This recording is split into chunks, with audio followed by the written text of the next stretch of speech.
Bonjour à tous, bienvenue sur la chaîne Edieuse Guidance, bienvenue les poissons, que vous soyez solaire, ascendant ou lunaire, je vous propose d'aller découvrir les énergies du mois de janvier 2024 pour vous. Alors on avait vu dans le tirage annuel que sur le mois de janvier, vous aviez l'arcane 21, c'est pour ça que je vous accueille avec cette carte-là. Elle signifie une ouverture, une réussite, un aboutissement, du bien-être, de l'expansion, des déplacements éventuellement, donc on va aller voir comment en fait elle va se déployer dans vos tirages à la fois généraux et thématiques. Allez, c'est parti. On va regarder quel est votre état d'esprit pour ce mois de janvier 2024, les poissons. Allez. Hop, nous avons le cavalier de coupe. Le cavalier de coupe est quelqu'un qui se laisse guider par ses envies, par ce qu'il aime, par ce qu'il a envie de réaliser. Et donc, effectivement, on va avoir une dimension de portance joyeuse, j'allais dire béatitude, de bien-être et de béatitude dans votre état d'esprit. Hein. C'est-à-dire que pour vous, en fait, vous vous laissez glisser au gré de ce qui vous plaît, de ce qui vous rend heureux, et vous vous laissez porter, vous vous laissez guider. Alors effectivement, avec un arcane 21 en dominante, c'est pas délirant d'être dans cette dimension-là. Allez, on va regarder ce qui malgré tout pourrait vous préoccuper sur ce mois de janvier. Hop, ah bah celle-ci s'est éjectée du jeu. Donc l'as d'épée, la nouveauté, l'innovation. Alors, c'est assez intéressant parce que quand on voit le 21, on se dit qu'on aboutit, on arrive au bout de quelque chose, c'est chouette, on a réussi, donc on est satisfait de soi. Et quand on a l'as d'épée dans les préoccupations, ça veut dire qu'en fait, on pourrait se dire que cette situation-là ne va pas durer, que cette sensation d'aboutissement, ce contentement d'avoir fait quelque chose, d'avoir abouti, ne va pas durer et que quelque chose de nouveau, as d'épée, l'innovation, va redémarrer. Et vous pourriez être inquiet de ce qui arrive après. Ok, vous pourriez avoir envie de rester dans cette situation agréable et plaisante et ne pas vous relancer dans quelque chose de nouveau. Alors je regarde un petit peu, ce qui est assez étonnant, encore une fois, c'est que dans ce que vous aviez à laisser, je dis encore une fois parce que ça a été le cas pour la vidéo précédente, pour les Verseaux, il y avait aussi des cartes qui étaient dans le tirage général de l'année qui se sont retrouvées en janvier, comme si janvier était un petit résumé de votre année et allait vous donner la tonalité. On avait aussi le cavalier de coupe dans ce que vous deviez laisser, hein, dans ce que vous deviez abandonner. Et donc, ici, on voit que c'est votre état d'esprit et vous avez peur de ce qui va advenir. Donc oui, effectivement, vous allez peut-être être obligé de laisser derrière vous cette attitude cavalier de coupe qui est peut-être un petit peu utopique. Hein. Allez, on va regarder quel est l'événement du mois de janvier. Hop. Reine de coupe, quand même. Donc ça veut dire qu'on a une situation qui devrait perdurer, s'installer, être rassurante. On ne devrait pas trop vous malmener en janvier sur votre situation. Hein. Alors je regarde, qu'est-ce que vous aviez? Oui, vous aviez la papesse en février, donc vous avez le temps. Hein. Vous inquiétez pas trop pour la nouveauté. Avec la reine de coupe ici, on vous dit non, non, on vous laisse encore un peu dans votre situation sécurisante, stable. Alors vous aurez à la lâcher, ça c'est sûr, mais c'est pas pour tout de suite, rassurez-vous. Hein. Vous pouvez vous sentir en sécurité émotionnelle et affective. Alors, qu'est-ce qui vous aide? Hop, alors, celle-ci s'est éjectée. On a le 7 d'épée. Ce qui vous aide, et c'est très intéressant, c'est d'étudier vos possibilités tranquillement, hein, en discrétion, en toute discrétion, et sans vous mettre en action. C'est de l'épée, c'est du mental. Donc on réfléchit au potentiel, on réfléchit aux possibilités, mais pour l'instant, on n'est pas dans l'action. Le mois de janvier n'est pas un mois d'action, c'est un mois où vous vous dites, ok, très bien, il y a plein de choses chouettes, mais il va y avoir quelque chose qu'il va falloir renouveler. Il va y avoir forcément une nouvelle ouverture parce que bah on va pas me laisser là comme ça, juste là. Et forcément, il y aura de nouveaux défis, de nouveaux challenges. Mais vous pouvez y réfléchir tranquillement sur le mois de janvier pour en fait étudier tous les potentiels, tous les possibles. On va regarder ce qui n'aide pas.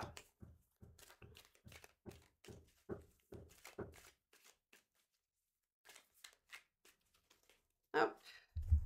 Ce qui n'aide pas, c'est Le 5 de bâton, les tergiversations intérieures. C'est-à-dire qu'en fait, la question ne va pas être j'y vais pas, il faudra y aller, il faudra pas y aller, je veux pas, oui, mais en fait, ça vous aide pas de vous poser 1000 questions.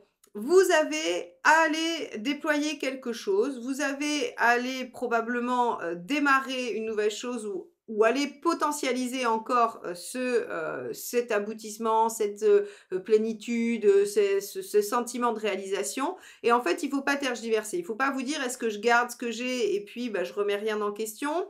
ou où est-ce que j'y vais? C'est pas la question. Je regarde ce que vous aviez pour votre année, parce que j'ai gardé votre tirage juste à côté de moi. Il y avait le chariot dans ce qui, voilà, dans ce qui allait pas être aidant et donc en fait, il fallait pas aller trop vite. Mais en même temps, il fallait pas non plus procrastiner, hein. On a un changement profond pour vous sur l'année 2024. Il faut le préparer ce changement et là, très clairement, le mois de janvier, c'est une préparation. On arrive au bout de quelque chose, il va falloir faire, un changement, il va falloir innover et vous êtes en train de le préparer et ça sert à rien de tergiverser, à essayer de trouver des solutions pour ne pas y faire face, par exemple, hein. Ça pourrait être une des options. On va regarder émotionnellement ce qui se passe, ce qui se joue. Hop, celle-ci est tombée.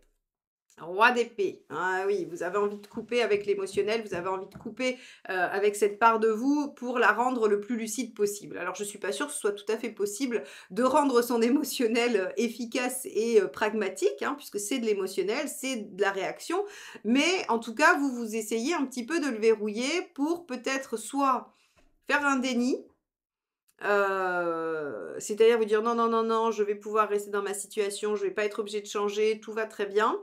Ou alors vous essayez, de ne pas réfléchir avec le cœur, parce que vous sentez bien qu'il va falloir lâcher ça et ça, hein, donc ce cavalier et cette reine de coupe et en fait, vous êtes dans du tout ou rien. Vous n'arrivez pas à trouver d'entre-deux.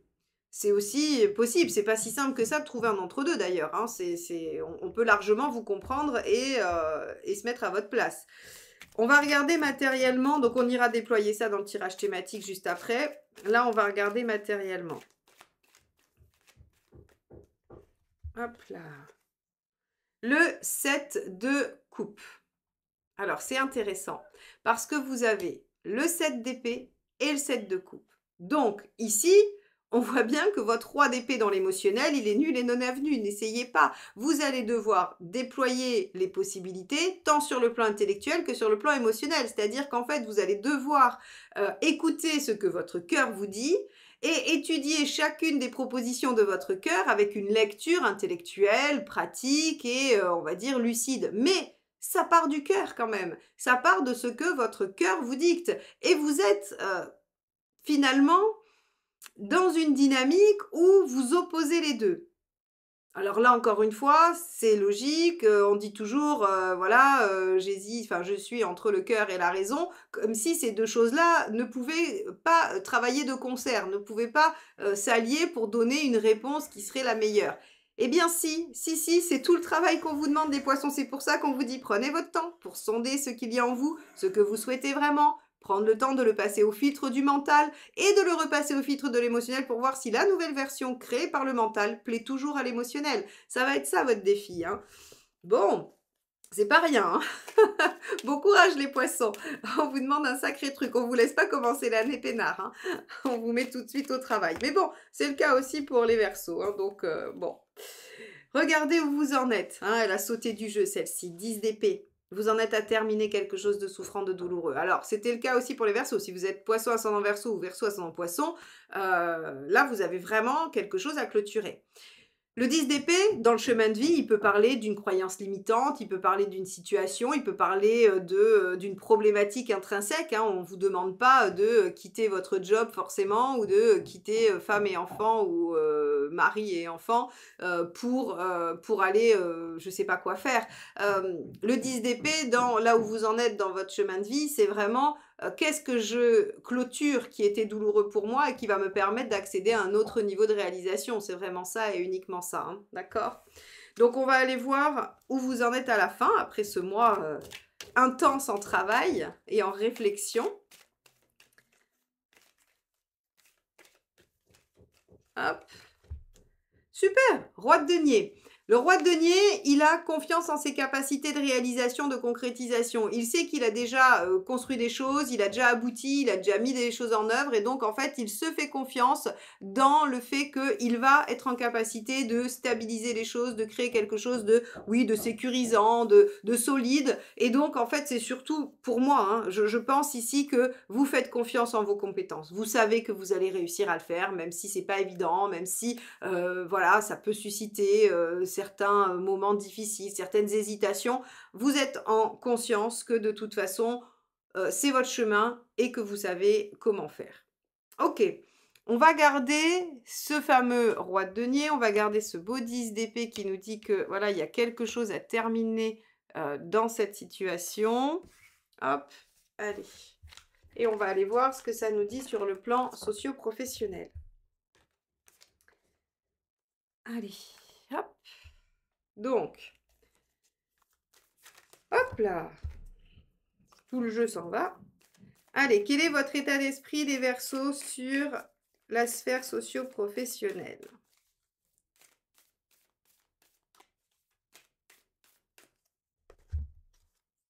On a le magicien, donc on a quelque chose qui a envie de démarrer, quelque chose qui a envie de se relancer. On a une nouvelle impulsion, alors ça peut être du renouveau, c'est-à-dire qu'on renouvelle son énergie dans quelque chose qui existe déjà, comme un nouveau projet, quelque chose qu'on a envie de mettre en œuvre. Ok, très bien, donc une attitude plutôt dynamique, un état d'esprit plutôt vif. On va voir ce que vous voulez en faire.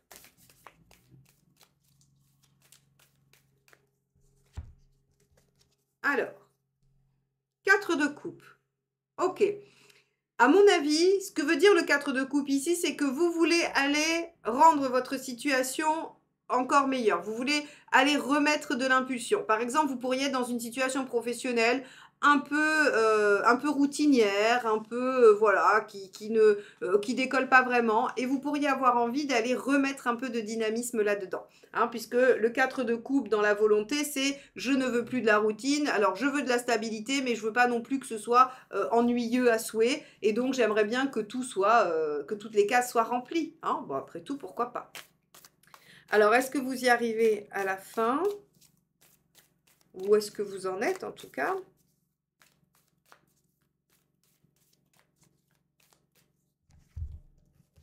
Hop. As de coupe, superbe. Bah oui, génial, l'as de coupe, vous pouvez démarrer quelque chose de nouveau, il y a une nouvelle possibilité, une nouvelle envie. Alors, c'est de l'as, donc c'est encore du potentiel, c'est quelque chose qui demande qu'à être nourri pour être démarré, mais bon, on a quand même une belle synergie entre le battleur, enfin le magicien ici, et l'as de coupe. Hein. C'est vraiment, il y a de la dynamique, il y a quelque chose qui semble se mettre en œuvre. Donc, on est plutôt pas mal. Bon, chouette. Il y a de la nouveauté qui s'annonce sur la sphère socio-professionnelle pour vous, les poissons. Hein. Allez, qu'est-ce qui va aider? Oh, la tour, la prise de conscience, la prise de risque, le fait de se lancer. Super. Là, on vous dit très clairement qu'il ne faut pas procrastiner du tout. Hein. Il faut, voilà, il faut prendre conscience de ce qui va pas ou de ce qui va d'ailleurs, hein, et de ce que vous voulez potentialiser. Là, on vous dit que les choses peuvent évoluer, peuvent démarrer, mais que vous allez être obligé de vous secouer et de prendre des risques. Bon, très bien. Qu'est-ce qui n'aide pas?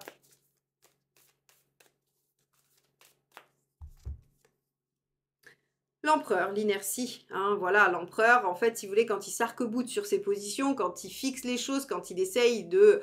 il est indécrottable en négatif, hein, donc en gros, on vous dit, bah, vous n'aurez pas de nouveauté et de mouvement sans prise de risque, et l'empereur pourrait, hein, l'empereur en vous, ce besoin de sécurité en vous, pourrait freiner des cas de fer. Mais regardez, vous savez que de toute façon, vous en êtes à devoir achever quelque chose qui ne vous convient plus, la routine ici, pour aller vers un renouveau plus dynamique, plus enthousiasmant, et pour ça, eh bien, il faut modifier des choses, il faut prendre des risques. Donc, j'ai envie de vous dire, sur la sphère socio-professionnelle, on a cette notion de remise en dynamique et il va pas falloir y renoncer, il va pas falloir se laisser passer le coche en tout cas.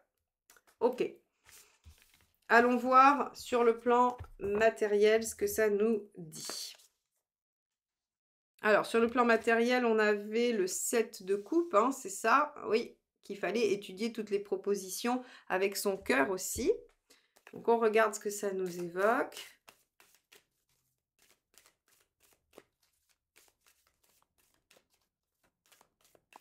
Hop. L'ermite. Donc sur le plan matériel, vous avez besoin de penser et de réfléchir. Alors matériel, c'est pratique, hein, c'est comment vous allez concrètement réaliser les choses. Donc on voit que vous avez besoin de penser, de réfléchir, de faire le point. Très bien, c'est exactement ce qu'on vous demandait, c'est parfait, hein, avec votre 7 d'épée et 7 de coupe, on vous demandait de réfléchir, d'évaluer les différentes options, donc c'est parfait, vous êtes bien dans la bonne dynamique. Qu'est-ce que vous voulez en faire? Qu'est-ce que vous voulez obtenir? As de bâton, nouvelle activité. Je vous dis, quand le tarot est redondant, c'est assez étonnant. Donc, effectivement, ce que vous voulez, c'est du renouveau. En gros, vous démarrez cette année. Je pense que vous allez faire comment on appelle ça, les résolutions de l'année, hein, les poissons. Vous allez vous dire, allez, cette année, je démarre ci, je démarre ça. Vous allez être plein d'enthousiasme et de spontanéité pour cette nouvelle année. Il y a beaucoup de choses que vous allez vouloir voir germer, mais vous avez conscience qu'il va falloir quand même réfléchir à la mise en œuvre. Mais en tout cas, vous voulez de la nouveauté, vous voulez du mouvement. Bon. Il y a une petite ambivalence, hein, chez vous, hein, parce qu'il y a à la fois cette grande envie de changement, puis on voit que c'est pas si simple et qu'il faut prendre du temps. Allez, vous arrivez où à la fin du mois? Page d'épée, très bien. Bon, bah, le page d'épée, il prend connaissance des choses, il explore le potentiel, il étudie la question. Donc, c'est bien ça, vous êtes bien dans cette dynamique d'ermite et d'étude des possibilités et des potentiels. Très clairement, je ne pense pas qu'il se passe grand-chose sur le mois de janvier pour vous. Sur le plan pratique, il va vraiment y avoir cette phase de réflexion que vous devez mener et d'étudier, et oui, et le fait d'étudier ses potentiels, hein. Pour une nouvelle action, hein, évidemment. Alors, on a cette carte-là qui est tombée. Ce qui vous aide, c'est le 6 d'épée. Donc le 6 d'épée, c'est de comprendre que ça va prendre du temps, qu'il faut une transition, que les choses vont se mettre en place petit à petit. Le 6 d'épée, c'est vraiment comprendre que quand on quitte la rive A pour la rive B, il y a forcément un moment d'instabilité et où les choses sont pas figées, pas palpables, comment j'allais dire, pas stables. Et donc ce 6 d'épée, il vous dit ce qui va vous aider, c'est de prendre conscience que c'est une transition, que la situation dans laquelle vous allez vous mettre, elle n'est pas définitive, elle est, j'allais dire, elle est provisoire du fait que vous allez vous diriger vers autre chose. Allez, on va regarder ce qui n'aide pas. Bon, bah oui, la reine d'épée. La reine d'épée, elle tranche dans le vif, elle laisse pas parler trop son cœur. Alors, on vous a dit hein, qu'il fallait être lucide, qu'il fallait pas partir tout feu tout flamme et tout ça, très bien, d'accord. Mais il faut pas non plus être dans un pragmatisme pur, où je vous ai dit, hein, votre roi d'épée, là, bon, il n'est pas forcément judicieux, c'est pas lui qui aura forcément raison, puisqu'il faut arriver à composer avec cœur et raison. Donc, ce qui vous aide pas, c'est de rester dans une fermeture émotionnelle et de trancher sur purement du mental. On vous le redit, même dans le pratique en fait, hein, sur des aspects, on pourrait penser hein, que sur un aspect pratico-pratique, ce soit bien d'être dans la lucidité et pas dans l'intuition.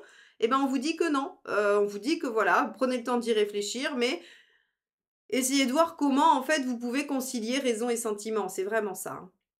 Ok, bon, on va aller voir sur l'aspect affectif et relationnel ce que ça vous évoque. Allez, hop, on avait donc ce fameux roi d'épée, hein, où je vous ai dit, il va falloir arrêter de vouloir verrouiller l'émotionnel.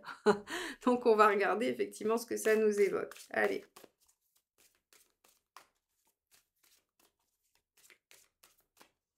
Votre état d'esprit. Ok, 3 d'épée. La lucidité. Vous avez envie d'y voir clair dans une situation, vous avez envie d'ouvrir les yeux, de regarder les choses en face. On pourrait être dans du 10 d'épée là, hein, c'est-à-dire qu'une fois qu'on est face à la situation telle qu'elle est, qu'on arrête de se mentir, qu'on regarde les choses vraiment en face, bah, on n'a plus trop le choix et on doit prendre des décisions. L'espoir du 3 d'épée, c'est qu'en voyant les choses telles qu'elles sont réellement, on a une chance de trouver des vraies solutions, hein, c'est quand même ça qui est intéressant.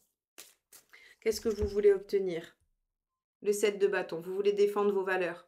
Ok. Donc émotionnellement, en fait, vous avez une croyance qui est probablement que vous devez vous suivre, que vous devez être lucide, que vous devez défendre ce en quoi vous croyez. Et vous avez envie de défendre ça, en fait. Vous avez envie de regarder votre vie émotionnelle et affective sous un angle très lucide, d'où le roi d'épée, je pense, hein, où vous voulez enlever tout affect, vous ne voulez plus être dans la subjectivité, vous voulez être dans l'objectivité. Est-ce que c'est complètement possible? Je ne sais pas. Vous me direz en commentaire si vous arrivez à être complètement objectif sur cette situation. Alors, vous arrivez à quoi? 8 d'épée. Et oui, c'est-à-dire que vous arrivez à faire face à vos peurs. Le 8 d'épée, c'est cette notion de je vois pas d'issue.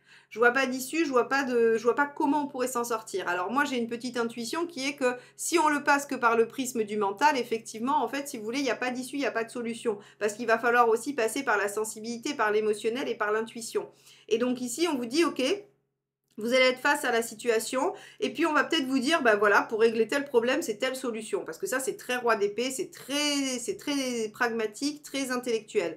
Sauf que vous allez vous dire, cette réponse-là, elle ne me convient pas. Évidemment qu'elle ne vous convient pas et que vous ne vous sentez pas en capacité de la mettre en œuvre. Parce qu'en fait, elle n'est que mentale, elle n'est pas réfléchie avec aussi votre part émotionnelle à vous. Donc moi, je serais vous, je me dirais quelles sont toutes les possibilités qui s'offrent à moi et laquelle me fait vibrer plutôt positivement, laquelle me semble me correspondre le mieux. Hein. Allez, qu'est-ce qui va vous aider? Eh oui, le page d'épée. D'étudier toutes vos possibilités. Bon, merci le tarot, j'aime bien quand il est d'accord avec moi, c'est gentil, parce que ça m'évite de vous dire alors non, ce que je vous ai dit avant. Hein. Non, effectivement, il est assez logique avec ce qu'il a sorti précédemment. Le page d'épée, il vous dit, bah, regardez tout ce qui s'offre à vous, regardez les potentiels, essayez de comprendre et ne soyez pas dans une fermeture ou dans quelque chose où vous dites c'est comme ça et c'est pas autrement. C'est pas parce que la voisine a réglé son problème comme ça, c'est pas parce que ceci ou cela que vous allez arriver à faire la même chose. On vous dit très clairement qu'il va falloir que vous puissiez vous faire votre propre idée et donc il va falloir explorer les choses. On va aller voir ce qui est gênant, ce qui entrave.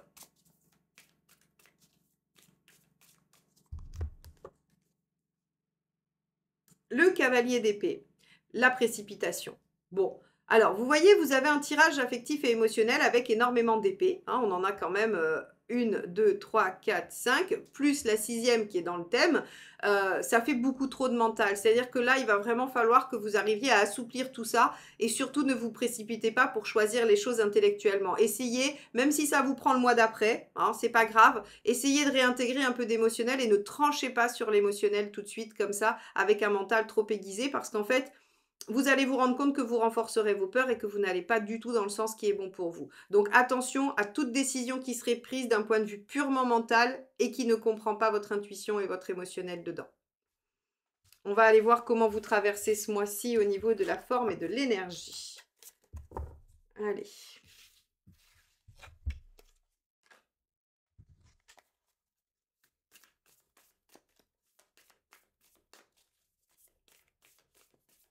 Alors. Ok, 3 de denier, hein, intéressant. Il y avait un autre signe qui avait la même. Alors, on voit que vous y allez à tâtons. Bon, il y a quand même il y a une base solide, hein, voilà. Il y a des choses qui bougent, mais ça bouge doucement, donc ça ne vous déstabilise pas tant que ça. D'accord? 2 de coupe. Bon, vous pouvez vous faire soutenir émotionnellement, affectivement, ou même par exemple si vous avez des charges ou des choses comme ça, vous pouvez vous faire aider par l'entourage. Le 2 de coupe, c'est-à-dire qu'on puisse sa force dans les liens, dans les relations qu'on a autour de soi. Donc, vous faites les choses petit à petit et vous puisez votre force dans vos relations. Ok, ce qui vous aide à passer le mois plutôt pas mal, avec une bonne dynamique enthousiaste et volontaire. Hein. Le mât, c'est quand même une énergie très très dynamique, très intense, qui ramène de la vitesse. Alors attention, pas trop de vitesse non plus, mais en tout cas, a priori, vous traversez le mois avec une bonne énergie qui vous permet d'amorcer les choses que vous avez à amorcer et comme je vous l'ai dit, vous vous ressourcez auprès de vos proches. Donc, bah, écoutez, profitez-en bien. N'hésitez pas à me solliciter si vous avez besoin d'un regard plus personnalisé. Vous savez que sur mon site, il y a tout ce que je peux vous proposer. Il y en a pour vraiment tout le monde, sans rendez-vous, avec rendez-vous. Vous aurez tout ça sur eliosguidance.com, évidemment. N'oubliez pas de liker, commenter, partager ces vidéos. C'est comme ça que vous me soutenez. Je vous souhaite une merveilleuse année 2024. Elle commence plutôt pas mal pour vous, les poissons. Et on se retrouve très vite pour les guidances sentimentales de ce mois. Bye bye, à bientôt.